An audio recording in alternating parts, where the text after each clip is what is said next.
अस्सलाम वालेकुम। आज पिकनिक के हवाले से एक और वीडियो आपको दिखाते हैं कि ये हमारे पास अर्थवर्म मौजूद हैं। ये देखें जी, अर्थवर्म मौजूद हैं। और जिस तरह आसिफ शरीफ साहब कहते हैं कि ये कुदरती ट्रैक्टर हैं जो 10 फीट तक नीचे जाते हैं फिर ऊपर आते हैं। और हम लोग अगर इसी तरह केमिकल इस्तेमाल करते रहे तो ये मर जाएंगे। तो अब केमिकल आपको दिखाते हैं। यूरिया, ये एक केंचुआ हमने इधर रखा और यहाँ से हमने थोड़ा सा यूरिया लिया और इसके ऊपर डाल दिया। ये आप देखें कि ये क्या हो रहा है।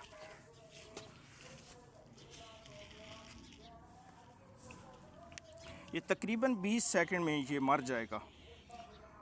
और इसी तरह हम लोग अगर ये खादें इस्तेमाल करते रहे तो ये कुदरती हशरात जितने भी हैं ये मर जाएंगे। ये देखें कि बिल्कुल सेहतमंद हैं और ये मिट्टी में किस तरह खुश हैं। और ये देखें कि ये मर गया। और इसके ऊपर ये देखें जितनी मैंने खाद डाली है वो साइड पे है। इसके ऊपर ज़्यादा से ज़्यादा 4-5 दाने इसके ऊपर लगे हैं और ये थोड़ी देर में मर जाएगा। तो दोस्तों से गुजारिश है कि केमिकल से नफ़रत करें।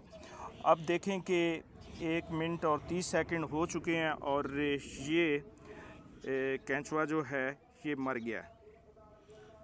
तो हम क्या करते हैं कि बोरियों के हिसाब से मुख्तलिफ़ खादें, सिर्फ यूरिया नहीं, DAP, नाइट्रोफास, पता नहीं क्या कुछ, और ऊपर से स्प्रे भी करते हैं। तो बराए मेहरबानी केमिकल से इज्तनाब करें। ये कुदरती अशरात जब तक हैं आपकी ज़मीन ज़रख़ेज़ है, आपको किसी किस्म की खाद की ज़रूरत नहीं पड़ेगी। बहुत शुक्रिया।